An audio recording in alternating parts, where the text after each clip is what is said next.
1. Thank you. Good afternoon and welcome to the Public Safety Committee work session of April 24th, 2024. Today we actually have 6 topics on our agenda. The operating budgets of the Office of Consumer Protection, the State's Attorney's Office, the Sheriff's Office, the Office of Animal Services, the Circuit Court, and then an amendment to the Capital Improvements Program, supplemental appropriations. As we begin, I would like to thank Naim Mia, Susan Farag, Logan Anbinder, and Joseph Krupe for preparing most informative packets for us. Unless the other committee members have anything to add, I'm going to ask the panel for the first one, the Office of Consumer Protection. Mr. Friedman and others, if you could please come forward and introduce yourselves, and then we're going to ask Mr. Mia to lead us through this packet. Good afternoon. Eric Friedman, Director of the Montgomery County Office of Consumer Protection. Good afternoon. Samuel Buo, Operations Administrator, Office of Consumer Protection. Patty Vitale, Investigations Administrator for the Office of Consumer Protection. Good afternoon. Ava Acevedo, OMB Fiscal and Policy Analyst. Very good. Please. Okay, good afternoon. The FY25 recommended operating budget for the Office of Consumer Protection is effectively it's the same services budget for the upcoming fiscal year. There is an increase of $272,000 or 10.6% over the FY24 approved budget level, but that's really being driven by FY24 compensation annualization in the coming year, as well as upcoming FY25 compensation agreements and cost impacts resulting from those, as well as minor adjustments to retirement costs, motor pool adjustments, and lapse adjustments. Really no significant budget issues for the department. They are still remaining at 18 FTEs for the coming year.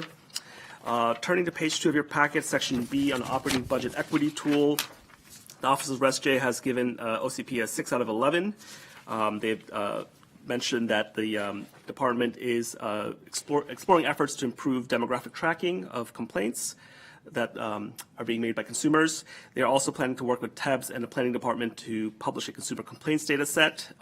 This will involve developing a heat map of understanding where complaints are being driven from geographically within the county, including equity focus areas. I turn to page 3, section C of your packet. These are some non-budgetary issues, albeit they may have some budgetary impact within the department's appropriation, but really just describing some of the efforts and recent issues that OCP has faced. Number one, they are progressing with developing a new customer relationship management system to replace their existing system. It is essentially they are redesigning some of their intake forms that consumers interface with the department as they reach out for assistance, as well as addressing some communication and document management issues as well. They have also described with respect to new home construction complaints, they are facing some challenges in resolving complaints due to a lack of staff expertise, although has found a new candidate with significant experience to help address that. So there's a little bit of an experience gap, but seems to be having been resolved. And finally, we did get an update past January with non-consensual towing issues. The packet describes some updates from the department on that effort as well, namely that they do have an investigator with significant position that has been assigned to all of these cases and is helping to resolve some of these complaints. But beyond that, really, the staff's recommendation is to approve as the executive is recommending. Thank you very much. Ms. Freeman, did you have anything to add? Yes, thank you for the opportunity to be here. Rumor had it that the county executive said that it was okay for the first department on the agenda to seek some additional funding from council. Well, the next time you see him, you ask him if he said that, please. But again, we appreciate the opportunity to be here, and we look forward to a great year with some really great people that we've hired for our office. Thank you. And Eric, I mean, not to be flippant, and it's tough for me not to be flippant, as you know me, but your department does so much with so little every year from what you get from the county. I mean, it's amazing how many lives you touch, and when people are so annoyed at whatever the cause of the annoyance is. You just do a remarkable job, and we appreciate everything that you do. I don't know whether any, please. Well, first off, I just want to say thank you for collaborating with me in my office. I really appreciate that. And I note that there was comment in the packet about state legislation related to the towing, and I wondered if you could comment on where that left off and if it did not cross the finish line, which I didn't think it did, but that what the future may hold in that regard, or whether you're going to try that again next year. Yes, there was a lot of action in Annapolis regarding towing. You know, trespass or non-consensual towing has always been a difficult situation, and it always will be, to get the proper balance of what's going on. And this past session, there were lobbyists that were being asked to create a statutory lien that would really create an unfairness, and it did not pass. Okay. And do you know, with working with our OIR, whether there's intent that would come back again, or do you think this was an end of the issue? It probably will come back, but I will say that the Office of Intergovernmental Relations was just remarkable. They did research going back for like decades. Yeah. Absolutely, just the most amazing process to work collaboratively with them, and so that was very effective for Montgomery County. Great. Thank you, and thank you always for all that you all do. Thank you. Kristen, are you good? Good. Thank you very much. It's a 3-0 for the approval. Okay? Thank you very much. See, you might not have gotten anything extra, but it wasn't so horrible, was it? Was it? Thank you. We're going to call up the sheriff's office, please. The sheriff himself is here, and anyone else with him.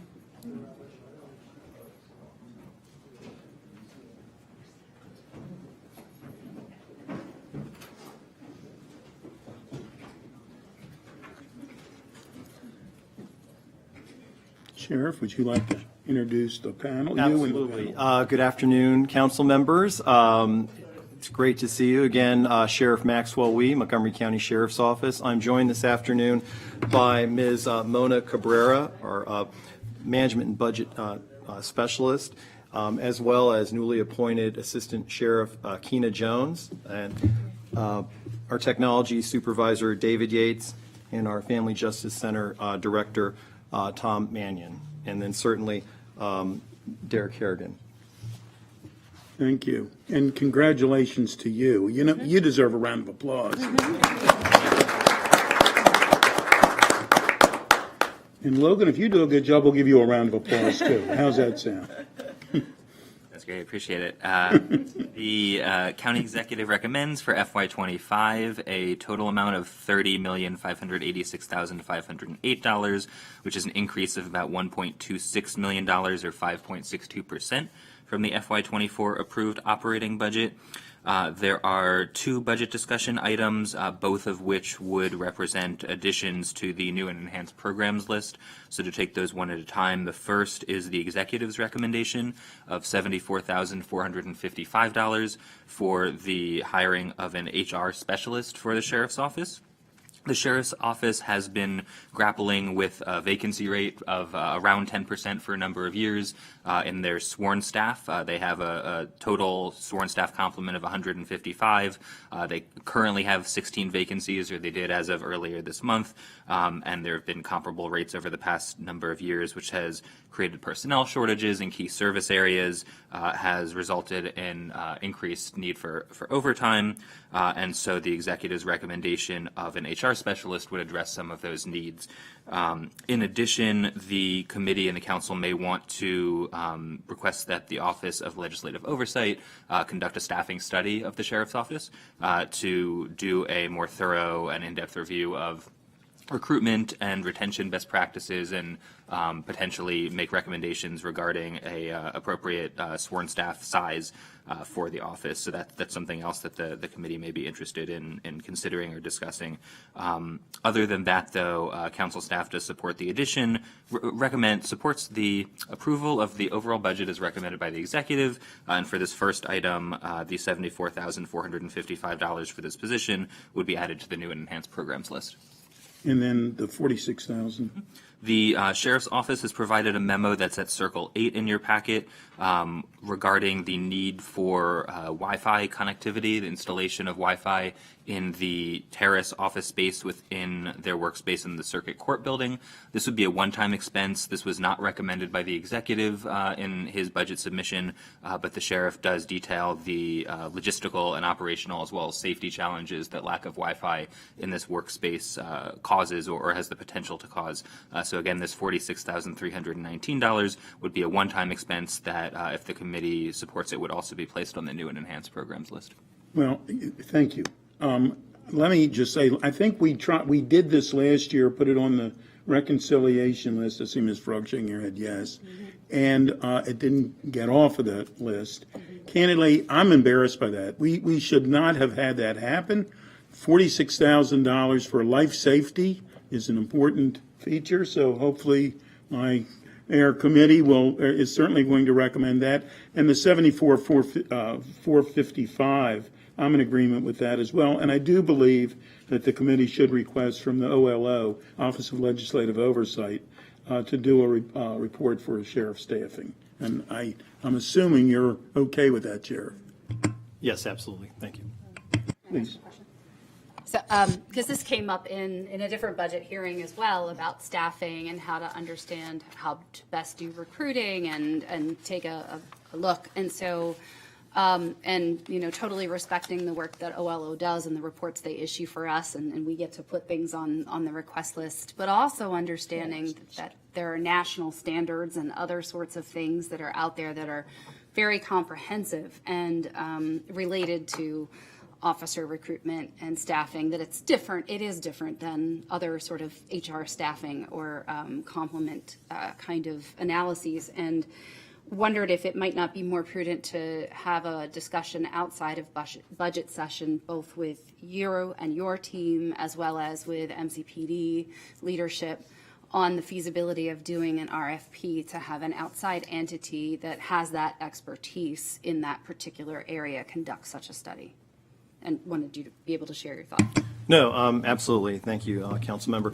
So, as you know, with 1.1 million approximate residents here in the county, and with a staff of under 200, there's a huge need. And certainly, Director Mannion is certainly prepared to talk about the Family Justice Center support, which is another huge issue.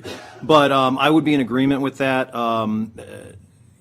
Very challenging times generally in workforces, especially in public safety sector, for a lot of reasons. And I know certainly with Chief Jones's department, which is a wonderful department, they are also making difficult decisions on how to best deploy resources. And that's what we do as well every day.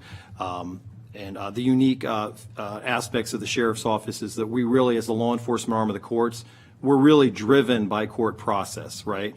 We're not actively out there patrolling, although we often are in situations where we will respond to crimes or incidents in progress.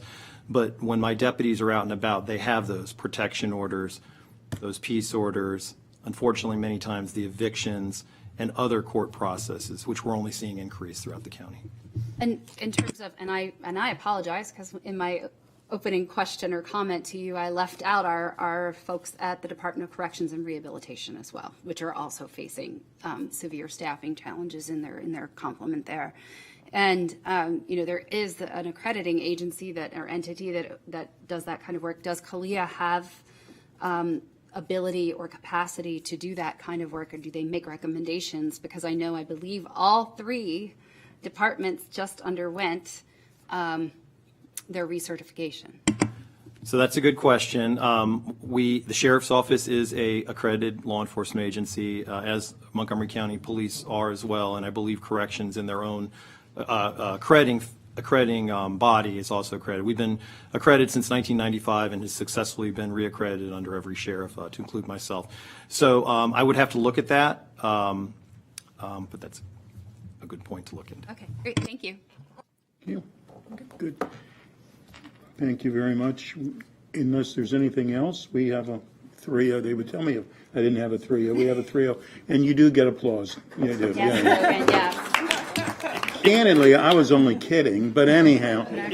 Yes, go Can I ahead. just make one comment? Absolutely. But I'd like to let the I sheriff know. want to commend the wonderful work and partnership with with Mr. Harrigan and the OMB from the CE side. And it's already been stated, but I think it's important to restate that the support here at council with your staff has been great. And I really appreciate that. We sincerely appreciate that as well. Next, we're going to hear from the state's attorney's office. I overlooked the state's attorney and on the listing here, and it's rare that he gets overlooked, might we add. So I do apologize for that. And if we could have the rest of the panel please join him. It's always an honor to be with Max or Eric, so Yeah, I love to be with my friends. yeah, believe me, and they love being with you. And Mr. Harrigan just lives here. This is his new office. So, yeah. Unless there's any questions, did you want to introduce everyone with you? I have a big team with me here.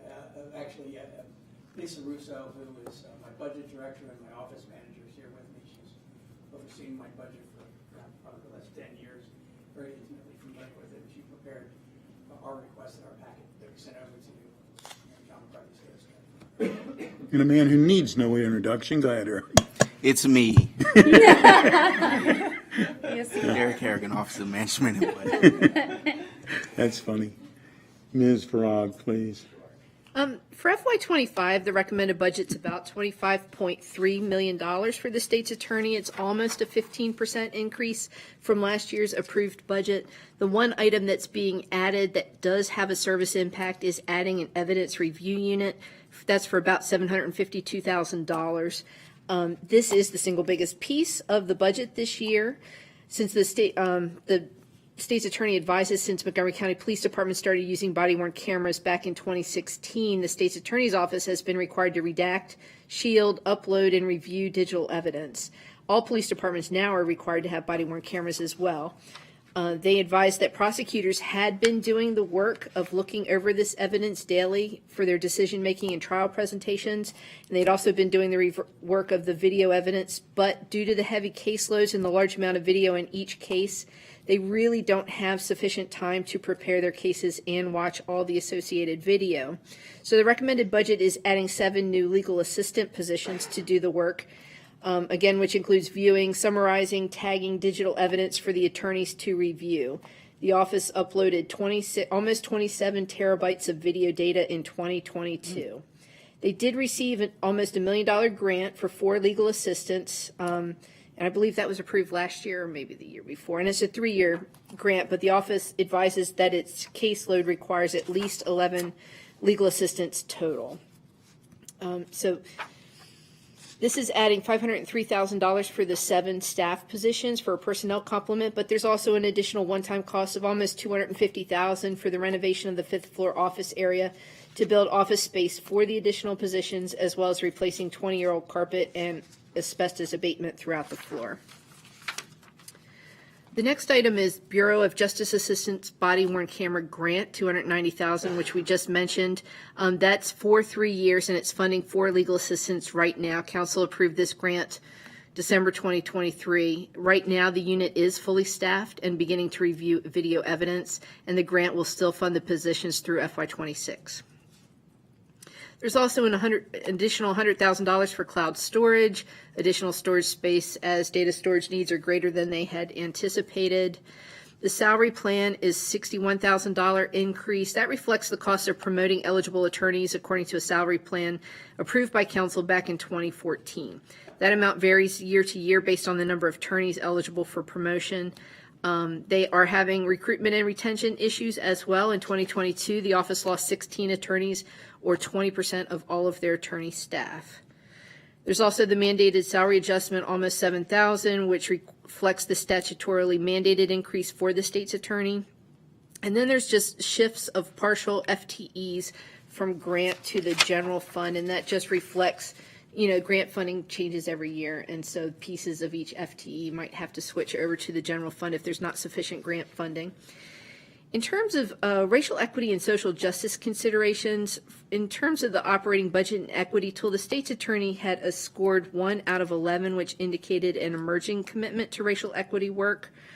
And their review is listed on page 4. I did want to point out that they did undergo, I believe it was a 2-year process to get all of the prosecution data together and placed on prosecution dashboards, which are available to the public. And they partnered with the University of Maryland Prosecutorial Performance Indicators to compile that prosecution data. They are in the process of hiring a data analyst who will be able to update this dashboard and help evaluate any trends which may become apparent. Once hired, that data analyst will broaden areas of evaluation to include district court cases as well. They hadn't been included previously because the state's attorney's office case management system was not capable of giving valuable data for the district court. Last year, they did get a new case management system, and that has much more robust reporting and data mining capabilities. In response to some of PPI's recommendations, the state's attorney has also worked hard to begin to capture data which was not being captured by the last case management system. Additionally, in terms of hiring initiatives, they've expanded the number of job fairs they attend, advertised with law schools, and has hired laterally to fill positions. And they indicate that they continue to pursue the goal of having a diverse workforce that matches the community that they represent. This year, that one piece is going on the new and enhanced program list, the evidence review unit, for $751,000. I'm not recommending any changes to the. I'm recommending approval of the budget as submitted by the executive. Thank you. Mr. McCarthy, did you have any opening comments? You got to touch the. I want to thank Ms. Frog for her summary. I think she pretty much captured it. Obviously, there's a relationship between needing these people to review the body camera footage, which has absolutely exploded. We've got about 2,000 cameras that are on the street. To give you an example, all of us watched probably about 3 or 4 weeks ago where there was a car that was stolen in Prince George's County that was then followed by 2 helicopters and followed by 20 police officers, and there were probably 15 or 20 car crashes along the way. Police officers' cars were crashed into. That one case has about 200 hours of body camera footage in it, dashboard, body camera, and aerial footage. If somebody in real time, that's weeks of work for one lawyer if they sit there just looking at. We need these bodies desperately. They're burning out our attorneys, which I think is in no small part what's happening with some of our attrition. Look, I agree with what the sheriff just said about, look, everybody knows their hiring and retention is a huge issue in the law enforcement community right now. It's proven to be that for us as well. We've had 32 lawyers that I've had to replace in about the last 2.5 years. That's an enormous burden, and trying to deal with that and then build this IT wing. We're meeting some new challenges trying to do it, but we really desperately need this. It is really killing the quality of life for my attorneys and making the workloads impossible. But, there certainly was a time when body-worn cameras, whoever heard of them to start with, and now it's really the lifeblood of many discussion. I mean, it says it. It tells you whether it happened or it didn't. I'm fine with the way it is. I don't know if you use other. Question. Go ahead, please. Yep. Just back to the video evidence piece and just staffing in general. Obviously, knowing that the quantity of the evidence isn't going to go down, right? It's just going to keep going up, right? It's absolutely exploding. And also over a period of time, the law has changed as well to add different criminal charges that relate specifically to digital or electronic evidence, aside from body-worn camera footage. And, as that evolution was occurring, what I was noticing was even though those laws got put on the books, there wasn't always as much interest or capacity within different states' attorneys' offices. I'm not speaking directly about yours, but for taking on those cases that involve digital evidence in that way. Look, I think there's now standards, particularly with body-worn camera. Mm-hmm. And I think when we come up with our number that is being recommended here today, we came up with that based on national standards for how many reviewers you need right. per per number of cases and stuff. So everybody's grappling with it. I've been to national conferences. This is the topic: retention of staff. The average of the prosecutors' office in the country is down about 30% in terms of staff. You do that with an increasing workload, and then you're just crushing the people that are staying behind. And there is no quality of life. If there's no quality of life, people don't stay. Right. Yep. And you have like law clerks or intern programs already. Oh, we have very vigorous law. In the summertime, we probably have somewhere between 40 and 50 interns. We do have high school, college, and the largest group is probably about, we'll have 30, 35 law students from around the country that come to us every summer. Yeah. And so we're very, and we do it in the fall and the spring, but the summer is the most vigorous time of the year. When we do that all the time. And I've also been, I've been going to national fairs recruiting. I go weekends to recruitment in various parts of the country, and I've gone to the National District Attorneys Association recruitment session was for 2 days. It was in Washington, close to me this year. I just happened to be in Washington, D.C., and students come from all over the country. We're also making conditional offers that we've never done before, much like private law firms do. We're going to make contingent offers on passing the bar to try to get the best and the brightest to come to us, which is always what we've typically gotten in the past. We're very proud of, I've been in the office for a long time, and it's been a really wonderful office, and we've had magnificent men and women that have come to the office traditionally because it's been an attractive place to work. We want to keep it that, and we'll come back and talk about salary at another time, because that's part of getting the best and the brightest to come to us. Thank you. Okay, are we good? We are good. 3-0, please. Thank you all for what you do.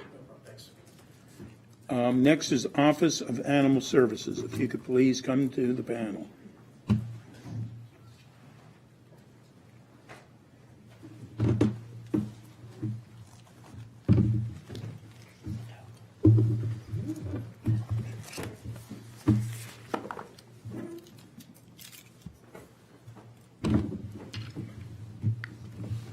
Good afternoon. Good afternoon. Could you please introduce yourself and the panel? Yes, sir. I am Caroline Harefield. I'm the new Executive Director for Animal Services. Beside me is Spencer Kelly. He's our manager for our shelter. We have Dr. Lawrence. He's our medical director. And Bonnie White is our finance manager. Well, first off, welcome to Montgomery County. You deserve a round of applause, too, because you're in Montgomery County. And we thank you for being here as well. We did have a nice chat. I guess it was on Zoom. You have enough chats anymore. You don't remember where they were, but we're very, very happy that you're here, and we know that you have literally hit the ground running, and we'll continue unless there's any questions from us. We're going to turn to you, Ms. Krupe. Thank you. The county executive recommends an approximately $10.6 million fiscal year 25 operating budget for the Office of Animal Services. That's an increase of around $1.2 million over the previous fiscal year. Can you speak up just a hair? Sure. Most of that increase is due to adjustments with no service impact, such as the annualization of compensation increases and personnel cost, compensation adjustments, inflationary adjustments, and printing and mail. However, about $346,000 of that increase is due for 4 additional FTE. Those increased positions are broadly in line with recommendations that were made in the Maddie's Million Pet Challenge report. And they include a program specialist position, which is 1 FTE, a registered veterinarian technician, which is another FTE, and then a pooled animal care attendant position, which would be several individuals totaling 2 FTE. As part of the council president's approach, the council president asked staff to identify possible reductions. So staff has identified within each of these positions possibilities for reduction. For the program specialist position, staff has identified that the committee could discuss projected demand levels and whether it may be possible to provide additional support with only a part-time instead of a full-time position. For the pooled animal care attendant position, the committee could discuss whether a lowering staffing level below the recommended 2 FTE could meet OAS needs. And finally, for the registered veterinarian technician, the committee could ask whether reclassing existing positions could fully meet veterinary team needs, as the Maddie's Million Pet Challenge report seems to suggest. For the racial equity and social justice statement, OAS received a score of 3 out of 11 on its operating budget equity tool submittal, indicating an emerging commitment to advancing racial equity and social justice. Staff does recommend approval of the executive's budget, with the caveat that the committee also consider possible opportunities for reduction within the staffing levels recommended. Well, we'll get back to that, I guess. But Ms. Harefield, did you have any opening statement? I know that you've been here for what, a month? How long have you been here? Maybe a month. So you've solved everything that was here then in the month, right? Yeah. Yeah, you know, I wanted to just say I do appreciate you hearing us today, and this is the first time I've had a budget hearing like this in my entire career. Usually we have an executive director that handles it all for us, but I'm really grateful to be here with my team, and I've had the opportunity to observe this team for the last month. They have a lot going on there. And there are some areas of deficiency that we are looking at. How can we reallocate staffing to better meet those needs? One of the biggest areas that we have is in our veterinarian office, where the national standard is that there's 4 vet techs per veterinarian, and we have 2 vet techs on staff. In order to pull from other areas of our facility into the vet's office, it's like paying Peter or stealing from Peter to pay Paul kind of thing, because all the areas are important to us. But we are actually looking at that, and those positions that were recommended are very important. I also wanted to put into some perspective, and I have created some answers to all your questions that they have, but I just want to, the last meeting that I attended, we were talking about barn managers, and that there's 17 horses or 14 horses, and how hard that is, that it's 365 days a year. Well, we're 365 days a year, we're 24/7. But when you average the number of staff, animal care technicians that we have versus the number of animals that are coming into our facility, our staff are caring for 450 animals each every year. So just put that in perspective. Cutting our staffing would be extremely detrimental. Animals are part of people's families. As public safety all over the country are seeing an increase in their services, so are we. Montgomery Animal Services has been increasing by around, I believe it was 20 or 25% a year since pre-COVID. And that trend is not going to stabilize anytime soon anyways. But one of the things that's really, really important, and this budget request is hitting on that, is that no matter how many animal care technicians we keep throwing at this problem, it's not going to close the gap. There's only so many animals that we have capacity to care for. So that means that every day we're operating under a mass casualty situation at our animal services building, which means animals that could be saved we're having to make life or death choices, which is not what the community, I think, is demanding of us. They want to see us at no kill always. And that just means that animals that can be saved are saved. We need our veterinarians and we need our staff in place to make that happen for you. The other piece that we talk about in our budget is fostering, and that's the piece that closes the gap. With additional foster coordinator position, we estimate that we can house in the community roughly around 1,500 of our animals, up to maybe 2,000 of our animals, which will dramatically decrease the burden that's happening in the shelter and saving our space for animals that really need us. So we ask that you do uphold this recommendation. Yeah, I'm fine with what you just said. I do think that, and there again, the fact that you're just here, you need a chance to be here. But the Maddie's Million Pet Challenge report that we received, I think we need to try to figure out how we can do it as quickly as we can, be reasonable about it, but as quickly as we can. And And then I also, and we've heard, and I know you've heard about the spay and neuter program that that we need to figure out what's the best path forward for that as well. So please, Councilmember Mink. Thank you.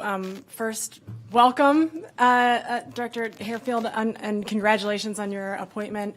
I and my office have been hearing rave reviews already, both from the executive branch and from advocates. So really excited that you're here, and glad to dig in with you in the coming months and years and so on. On the spay-neuter question raised by the chair, this seems like, and this was highlighted by Maddie's fund, really an area of potential growth for us and really an opportunity, but also really a need. So they highlighted that from 2019 to 2022, most shelters in the U.S., of course you were not here for this, most shelters in the U.S. decreased intake for both dogs and cats, yet intake increased here at our shelter. And we are, I think, the only, or one of the only maybe county in the area that doesn't have a low-cost spay-neuter program. And I know that that's something that you are already looking at, that you're looking at how to improve efficiencies inside the shelter. And on that note, I will say that I had the pleasure of visiting an animal shelter up in Pennsylvania where they had a Fido Fixer van that I was able to see, but I also got to go inside and see some really wonderful processes and procedures that they had in place there. But one of the moments that really struck me, I was with my daughter. We were on a trip, and so we stopped through, and I asked if there was a kitten that she could hold, and they said, "Oh gosh, we don't have kittens. We can't keep them. We can't keep kittens in here. As quickly as they come in, they go out." We have a kitten room in Montgomery County, and so we can't adopt them out until they're spayed or neutered. And so if we're not finding those efficiencies, and I know that some of these staffing pieces are for this purpose, then what we have and what we're seeing is that those kittens, they don't get adopted out because they haven't been fixed, and then they age up into cats, and then people coming to look for kittens, don't want them anymore. So I'm really excited that you have already, spotted, identified, and have plans and staffing in the budget to address some of these issues. But I think that the access to a low-cost or free spay-neuter program is another big piece, and I know that everybody's trying to, be very, vigilant about budgets and priorities and all of those things.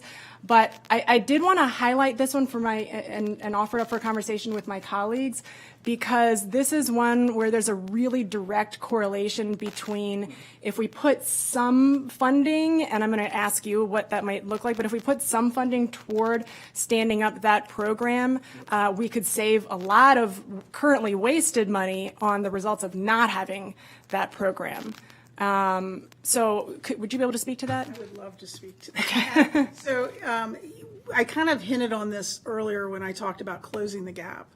In animal sheltering, we've learned 10 years ago, it hasn't been that long, 10 years ago, we thought, well, it's a warehouse. Most shelters were built to warehouse animals. Montgomery County's have a wonderful shelter, but in a lot of ways, it's no different. There are pieces of that shelter that are missing for this community-centric programming model that I was talking about. But in order to close the gap, and we can do it, we have to look at this as a hologenic system. We have to attack it from the inside, dealing with how we care for and rehabilitate animals. And they've done a great job of creating those programs with behavioralists and things internally that has enabled them to reach the 92% that their average usually are at, which makes them no kill, right? But what we're seeing as the increase is happening, we can't keep up anymore. And like with COVID, when COVID hit, everybody took a dog home. Shelters were empty all across the country. Once the moratorium of evictions happened, we started seeing an influx of animals come back to the shelters. And I can tell you in my experience, from the inner city that I came from, we had animals coming in that were so aggressive, they were literally ripping people's limbs off, literally, okay? And Montgomery County is not, we're seeing that too. Animals with serious behavioral or social issues that need real intensive rehabilitation, and you have to have the infrastructure in place to deal with that. But in order to do that, if you create programs like fostering programs or programs that impact pet pantries or low-cost sterilization vaccination clinics that are designed to keep families together before they ever have to enter the system, it frees up vital resources that we need to deal with the more problematic animals so that they don't have to die, right? And so the program that I'm going to call them Stay Montgomery County, but the program that they're presenting to you and wanting funding for, if we can take that money and put it into the brick and mortar piece with a plan to start building that program out of the shelter, we can bake that into our system so that the community can come to the Pet Resource Center and find the solutions that will help them keep their pets and their families together. It's very, very important. Pets are a cornerstone of society. They teach compassion. There's studies that show that families who have pets are much more stable and have significant less violence in the family. They're just very, very important, and we all want our communities to be stable. So I really appreciate your support in this and working with us in the future to either fund it now or help us to fund it later. I mean, I'll give two quick examples that make me want to consider with colleagues whether we might want to fund something now, and it would be interesting to get like some specific, like what would it take to just start something to help us see a difference here, because we had a constituent case, for example, with that it started with there were neighbors and, disputes and things like that. But what happened is that as more county folks got involved, there were a bunch of animals there, and it turned into, a question of like, did children need to be removed? Like it really escalated. And part of that was that there were so many animals there. And, we have not, as a county, put pieces in place to prevent situations like that happening. And that's just one case study. And many years ago, I had a pet who I needed to get fixed as well. And I was looking at the cost of that. I ended up driving out of county and I had, I had a car, and I had like the wherewithal to know that these programs probably existed in the search, but I drove out of county to take advantage of another county's low-cost spay-neuter program. And so all of these years later, it really seems like we're overdue to just get something in the works, somewhere that we can refer families who really, really need it. What would it look like? What would it take to just get something off the ground? So we're looking at, I have to first look at what's happening internally and make sure that we are able to unclog our system, which is clogged right now because of the lack of support staff in our veterinarian services. But we've actually collaborated and talked about this and what could we do. So we're looking at reallocating some of our vacant positions and putting it into the vet staff, and also including the new positions that are being offered up here. And then, with additional funding that has been discussed, we think that we could really stand up a community program probably by the end of the year. That's End of the calendar year or the fiscal year? Calendar year. Okay. Yeah, not fiscal year. Like by the end of this year, maybe even sooner, we could start doing, up to 100 to 200 a year to start, and then because we're learning too, right? As we go, we may be able to do more, but well, and as we do community outreach, that'll be a big piece of it, certainly. Right. And it would impact underprivileged people that often are members of the BIPOC community. It has to be planned, though. Mm-hmm. And then the partnership with nonprofits to help maybe even increase the funding, I think that could really go a long way. Well, I'll toss this back to colleagues, but I'd be interested in considering if this is something that we should at least bring to the rest of the council to consider. I know that our list is long, but this is an efficiency. This is something that's going to have a positive budget impact come next year. So I offer that up for a conversation. Go ahead, please. And I was going to say, even if it's, given, I know we have funky time constraints here, and I know you're also brand new, and I think it's good, regardless of when it comes, right, that you're able to give us, scope out what you think would be needed, and knowing, you said if we could possibly get this done before the end of the year. Like, we do have mechanisms for bringing that back at a different time, but I want whatever you do to be what you know is what you need in order to achieve those objectives. So, Right. yeah. And it's about staff, it's about getting our staffing That's the other up thing. to It's par basically at the end of the higher. day. And to me, this would benefit both the community and the internal workings of our staffing. I think it's a win-win all the way, you know, so that's my opinion. You okay? Anything else?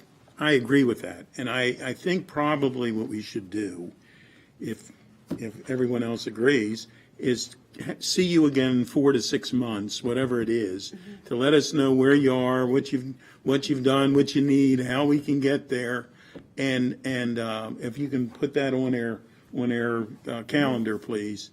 And in addition to, so if this budget is approved with the additional people, not taking anyone away, if this budget's approved this way, do you believe you can do what you're going to try to start to do within it? Is that going to work?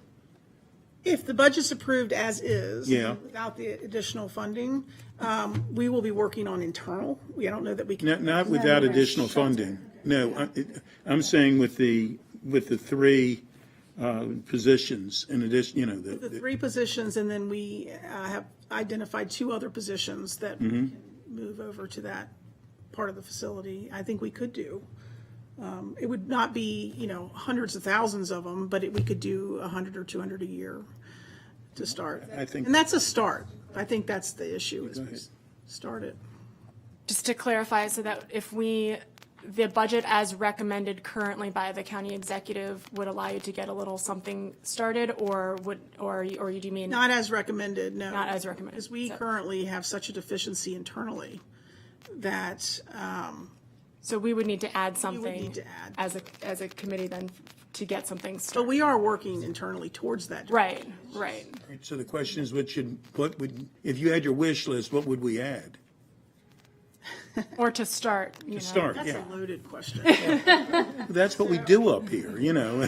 Yeah, it's like how quick was your career? Oh. Yeah. So, yeah, you would require us to have at least 3 staff members per veterinarian. I believe that we can get a lot done with 3 RVTs, 3 vet assistants, and then actually specialized animal care technicians to clean. Because right now, your 2 vet techs are cleaning kennels. Yeah. On top of all the other stuff they have to do. And remember, we don't just sterilize. I go in every day into the veterinarian suite and find an animal that's had a leg amputated or an eye removed. They're doing all kinds of surgeries in there, advanced level surgeries in there, not just sterilization, and often are called upon to testify as experts in criminal cases. So they're also doing forensic veterinarian care in there. So there's a lot going on in that office with just a very, very small part of our staff. I don't know what the answer is at this point, but we're talking budgets here, money. But I do believe that we, go ahead, please. My name is Bonnie White. I'm the business operations manager, so I handle the budget, but other responsibilities. And I could just talk about past. We had some proposals which documented, which gave analysis as to what it might cost to start a program, and it was around $125,000 minimum. And that wasn't counting staffing. Exactly. And that was what did you say? $125,000. Yeah, what did you say to her? It was not counting staffing, I'm imagining. Right. So if what I'm hearing is that we could get the staffing that's being recommended, what would be the cost to then implement a program? Maybe that is the base. Plus whatever staffing you all have discussed. I think you would require the 125 plus probably another 125 or 150 we would probably still beef up the staffing even more. Go ahead. So we're looking at 250, and actually I'm remembering now that this actually tracks with numbers that we were looking at last year, and so that makes sense. So at 250 to get a program stood up that you'd be able to start implementing, and we'd be able to start seeing results Correct. from by the end of this calendar year. That is correct. And so less than that would be less than that would be tough to actually move this as a program. Significantly less, for sure. Yeah. So then the question becomes, I'm fine to put this on a list. The difficulty becomes getting it off of the list. I mean, there's only X number of dollars we can and have a magic wand for. But so that we attempt to do tranches, 125 or whatever, but if I'm hearing you correctly, you're saying that if you don't get the 250, then you can't do the program. Is that? I think if you did like 125, because I know that you have two, like I don't know how it works, is every year, every 6 months? I'm learning your system. We're learning it too. Go ahead. Yeah. So I know that you can do like 125 now and then come back in a certain period of time, and that would work because the first 125 is to stand the program up, right? And then once that's developed, then you need. And you have to hire too. I mean, Well, you have to that's get people in. part of that, right? I'm fine for the 125. Are you? To put on the list, yeah. Yeah, to be on the list. Okay. Okay. All right. Go ahead. Feel free to say no, but I was just going to say, would it make sense to put on the two tranches? We're going to, I'm very unlikely that they're going to both come off, but at least then colleagues understand it's a good, important conversation since we might be coming back in 6 months. And I'm fine with that as well, and I believe that if nothing else, it says this was on there last year. Right. And not to say that you won't get it, but at some point, there's a reality to what we have to deal. Are we good with that? Okay, and you clear on that? Thank you very much. Welcome to Montgomery County. We need you. So, Thank you. Very much appreciated. and thank you all for what you do, by the way. Didn't mean to. We agree. Yeah. Well, he likes sitting there. I mean, that's his comfortable spot. Yeah. Your Honor, could you please join the panel and thank you for waiting. Usually we don't make you do this. We don't make you wait till last. Informative. I've actually. What'd you say? It's been informative. There you go. There you go. Whether you wanted to be informed or not, right? Well, welcome, Judge Bonifant, and if you would please introduce who's with you. We know who's with you. Yep. If you could please introduce. Good afternoon, council persons. I'm James Bonifant, the Administrative Judge of Circuit Court for Montgomery County, Maryland. With me is Tim Sheridan, who's the Court Administrator, and thank you for having us today. Vivian Nicole, Office of Management and Budget. Thank you for being with us as well. Ms. Farag, are you ready to lead us through? The recommended budget for FY25 is $19.4 million. That's about a 13% increase over last year's approved budget. There are a couple of changes that have service impacts. One is the creation of a mediator position mid-year for $165,000, but also the elimination of an inactive evaluator position, saving $92,000. The Circuit Court has directed every family case to be referred to mediation to give litigants a chance to settle their cases, either partially or in full. And litigants do not pay for the mediation. The Circuit Court used one of its inactive mediation positions for this purpose. The mediator provides services while the litigants are in court for a hearing, and this on-site service helps parties, especially those who are self-represented, to solve their cases quickly. They use other mediation and facilitation programs, but these programs require prior arrangements and scheduling, and most self-represented litigants do not know how to find mediators or facilitators who work around them. There are some data for mediation cases on pages 2 and 3. The elimination of the inactive evaluator position, saving $92,000. That was originally created for a new juvenile social worker position.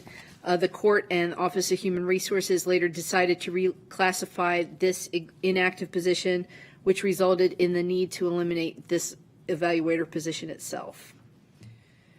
Restoring one-time lapse increase, that was the lapse added last year. This restores $489,000 to the FY25 budget. And there are grant-funded positions that are shifted to general funds. The first one shifts personnel costs for a trial court research grant to general fund for $7,800 and a 0.05 FTE increase. There's an additional one for shifting personnel costs from family grant to the general fund. I was a little bit confused about how this is characterized in the budget, and I have not been able to get a clarification yet on it. Generally, when you're shifting personnel costs from a family grant to the general fund, it should be an increase in the general fund. So it'd be helpful if the court knows or OMB knows what exactly is going on here and which direction is the $185,000 going in. Please. Vivian Nicole, Office of Management and Budget. So we have reviewed the item title and can confirm that it inaccurately labels the shift. So it should indicate that the funds are indeed shifting from grant funds to general funds. So OMB will work to correct the typo. Okay, and we'll correct that in our. Okay. Thank you. Thank you. The mid-year creation of a diversity, equity, and inclusion coordinator. This is under a DEI grant for $106,000. They received their first grant in FY24 from the Maryland Judiciary, and the grant was received after the FY24 approved budget. It will be used to cover personnel costs for a full-time DEI coordinator position, as well as operating expenses. This coordinator position will facilitate and examine equity and inclusion in current practices.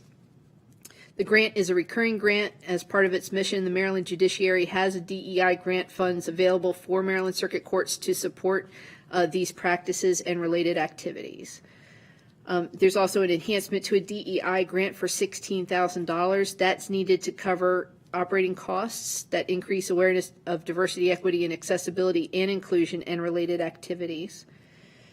There's a mid-year creation of an administrative aid position for an alternative dispute resolution grant for $90,000. They were awarded its first ADR grant in FY24, again from the Maryland Judiciary, and this grant award was received after the FY24 budget was approved.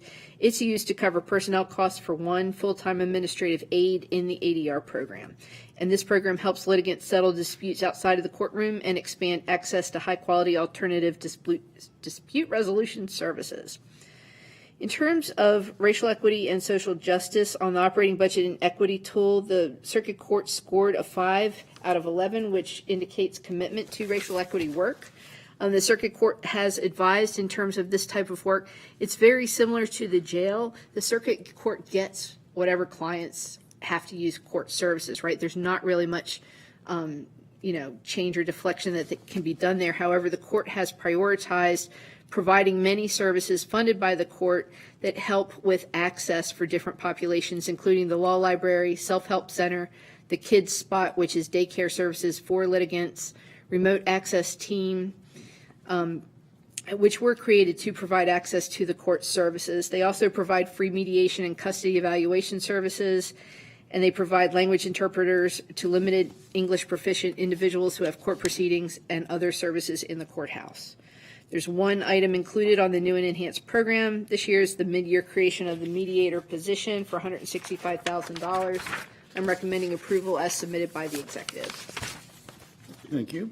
Your Honor, did you have any opening? Well, Ms. Frog, thank you very much, ma'am. And as you listen to her report, it's indicating the emphasis we're putting on mediation, alternative dispute resolution. I've been practicing law for more than 45 years, and the vast majority of my cases were family cases. Mm-hmm. And what I've learned over those many years is a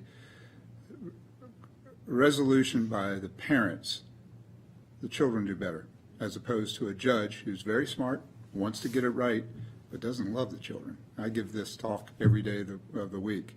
And I'm pleased that the judiciary has indicated to us as well that they're putting a renewed emphasis on mediation as well across the board. We have 2,100 open custody cases in the court right now. That's still 500 more than we had at the beginning of the pandemic. And many of them are CJIS, special juvenile immigration status cases. We've had to move around resources to be able to handle the real increase in the number of those cases that we're seeing. So I think it's good to emphasize this, to ask for the additional funding for those positions. Also, the other area I continue to deal with every day, and I invite you all to come on a Thursday or Friday morning because that's when I'm handling all the pre-trials and scheduling for criminal matters. I just got the report. I get a monthly report showing the number of criminal custody, juvenile, and Senate cases, and we are at 1,000 cases right now in criminal matters that are pending before, and these are the serious matters that come to the circuit court. At the beginning of the pandemic, we had roughly 650. So that's a 50% increase, and we're handling it. We're getting through. Tim continues to tell me that our clearance rate is good, meaning we're getting more cases out than are coming in, just barely. I wish we could do a little bit better. But we are emphasizing there resolution conferences that are done earlier. What worries me a lot, and this may be the background I had from being on the board at the old Montgomery General Hospital for 25 years, is the length of stay. The longer someone is in the hospital, the worse it is for everybody, the hospital and the patient. The longer a case is pending, it's bad for everybody. I listened with interest what Mr. McCarthy told you about all the evidence that they have to review now. It's incredible. If you're not familiar with the 180-day Hicks rule, that came about in about 1980. That was before DNA. That was before body-worn cameras. 180 days 40 years ago is a lot different today. I'm constantly having to make good cause findings to go beyond the 180 days, and I don't like that. Because memories fade and people are sitting waiting for their trial. Can you just imagine being under an indictment for a year? I mean, that has great effect. So that's what we're facing right now. I'm very proud of the fact, Tim keeps telling me, our positions, nobody's leaving. Everybody enjoys working at the courthouse, and I think it's because they all know the good work and important work that we're doing, and it is. I'll close with this, but I'll answer any questions you have. I am extremely excited about a program that I'm going to be hosting, part of the coordinating group, called the SIMS. It's the Sequential Intercept Model System. And Councilperson Mink, I don't know if you got on the invitation list, but you're going to now that I was reminded that you're on this committee. I know the two of you have been. Yep. I urge you to come, at least for the opening remarks, so that you can really hear what it's coming from the governor's office. This going across the country right now. If it takes hold, it's going to be a game changer for everybody that's come in front of you today. And the whole idea is, first, to make sure that all the mental health and substance abuse providers that are working in the county know what everyone else is doing that's in this field. And better, you'd be able to move people around. So from the first phone call to the police, and even before that, to sentencing, that will be on the mind of everybody. How can we get this person really into mental health care or substance abuse, which if we can do that, we'll be able to reduce numbers across the board. And that's my goal. So I'm very excited. Please make it if you can. It's Tuesday, May 28th. It's a Tuesday afternoon. It's 2 days. Is it a 2 day? It's 2 days. Yeah, but I can make it one day, I think. Yeah, that's what I understand. Yeah. So I'm excited for this. Last week was the State Judicial Conference in Cambridge at the Hyatt. And the judge from Miami came up, and he really got this going, and it got me going. Got my juices flowing about how it's changed the court system in Miami, and I hope we have the same effect here. So please come if you can make it. Well, thank you. We're going to try to, as I say in the beginning, I'm not going to stay there all day, but I did want to say, and I know that you and the court system in general never get enough thanks. Because you're making somebody happy, maybe, and you're certainly making somebody unhappy without question. And but Montgomery County is blessed to have the bench that we have. I don't have to tell you. I really believe that. And you really, we're just very, very lucky to have who are doing this. And the mediation programs obviously are the way to go forward. I mean, as somebody who's not an attorney, but I do know that the faster you can solve a problem, the better off you are. Great. Thank you.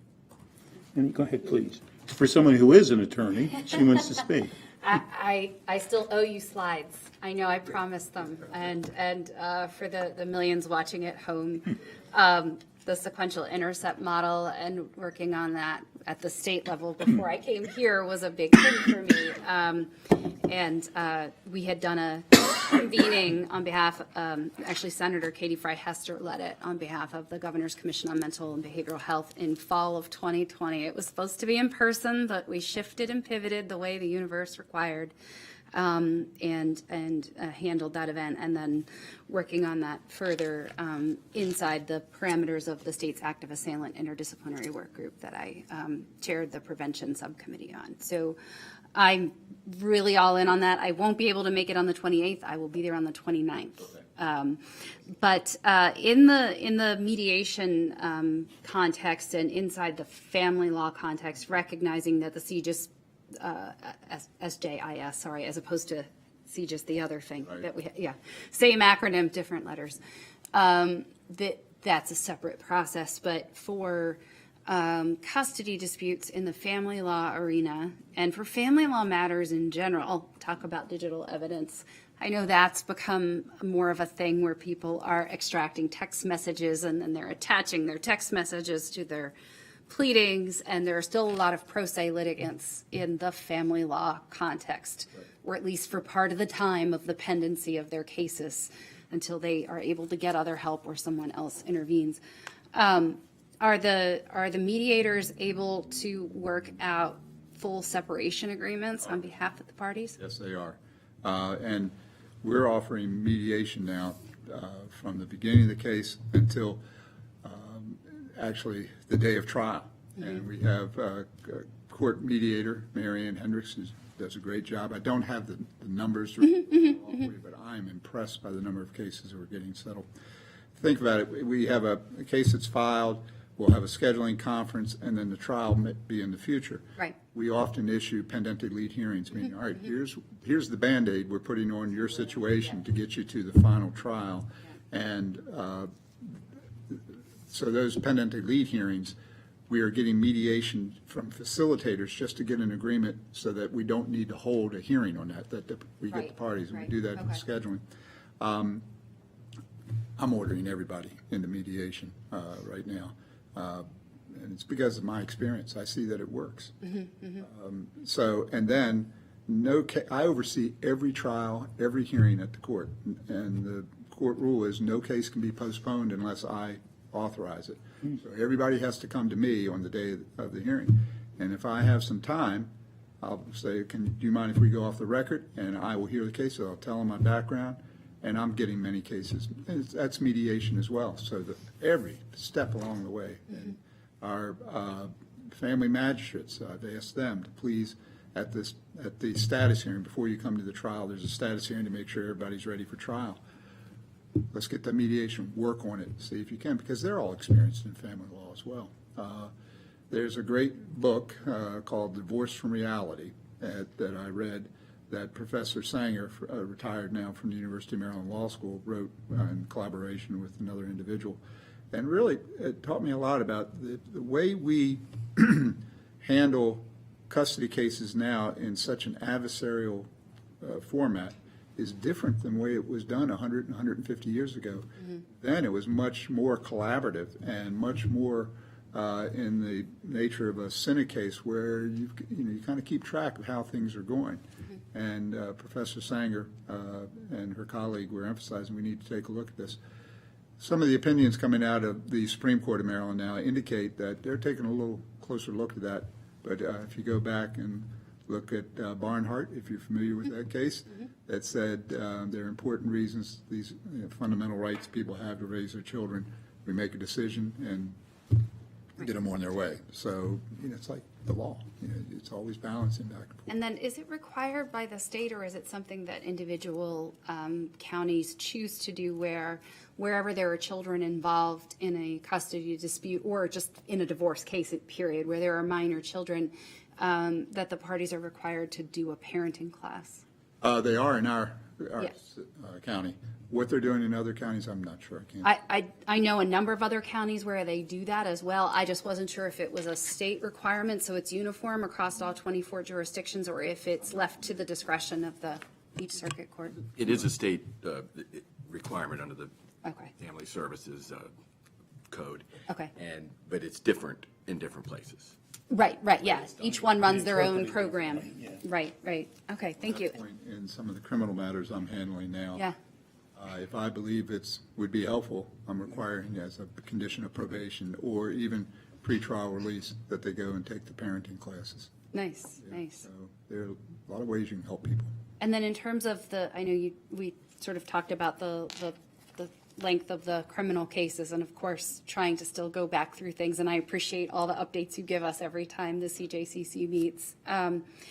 But in terms of civil litigation cases, particularly complex civil litigation cases, what's the length or trajectory that they're going out now? I'll answer that two ways. First, the more complex cases, I then will assign those to track 4. It's assigned to this judge who will handle all the motions and the trial. Mm-hmm. We also have the business and technology cases as well, B&T track. And Judge Storm makes the determination as to whether a case qualifies for the B&T docket. And if it does, then it comes to me to assign it to a particular judge. So that takes care of the more complex ones. I'm not keeping as close a tab on the civil cases, but I do all the civil pretrials, scheduling of the civil trials, and we're able to get them scheduled about 3 or 4 months out from that pretrial when I'm scheduling cases. Oh. Now, they've done all their discovery Right. up to that point. Okay. So, and I'm pleased about it. It's almost like, okay, just don't touch it. It's going fine. Yeah, we're going to knock wood and not jinx anything. But. Right. If it's not broken, don't fix it. Great, thank you. So I think that's going well. Okay, great, thank you. Okay. Anything else, Ms. Frog? Thank you. I believe we have a 3-0 for the courts. Okay? Thank you very much. Thank you. Yeah, we go. And with that, we are adjourned. And with that, the court is adjourned.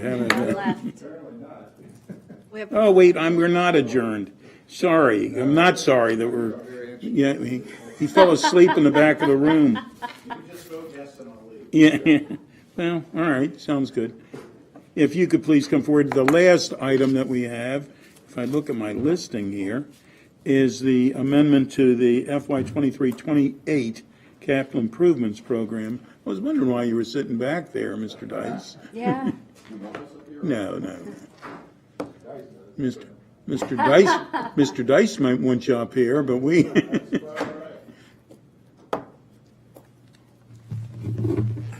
And Ms. Frog, this is yours as well. Welcome, Mr. Dice. Thank you.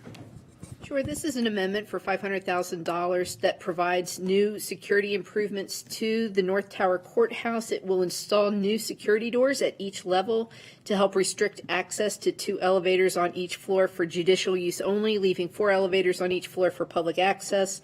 The work includes installation of card readers, an intercom, and a fire alarm pull station on each floor. As you know, there have been increased threats against members of the judiciary, including in Maryland. The expenditure schedules over FY24 and FY25 for this work. The racial equity impact assessment indicates that it does have the potential to advance racial equity and social justice in the county. The supplemental funding addresses life safety issues and increases security and protection for circuit court judges and other building personnel, which could support people seeking services in the judicial center facilities. I'm recommending approval as submitted. Dice, did you have anything to add to that? David Dice, Director, Department of General Services. Well, council members are aware, the circuit court is certainly extremely aware, that the north annex of the court was designed and constructed at an era when security concerns were not at the height of everyone's thinking, whereas the southern annex is and has been constructed with security in mind. The northern annex needs to be retrofitted to that extent. So my staff has worked with the court to determine what we can do. For $500,000, we can install security doors. We've gotten some fairly high price quotes to move the elevator controls as well. but we'll pull funds from other projects such as PLAR or others to do this in order to control the cost. But we're prepared to go to work as soon as we have funds available. Unfortunately, I don't believe we have any choice on this. I mean, it's a shame that the world has come to this, but the world is here. And so I'm certainly in favor. Yes. Aren't you glad you sat there? Yeah. Now you can do it. Yeah, that's right. Now, the court is adjourned. All right. Thank you very much. Good seeing you, Eric.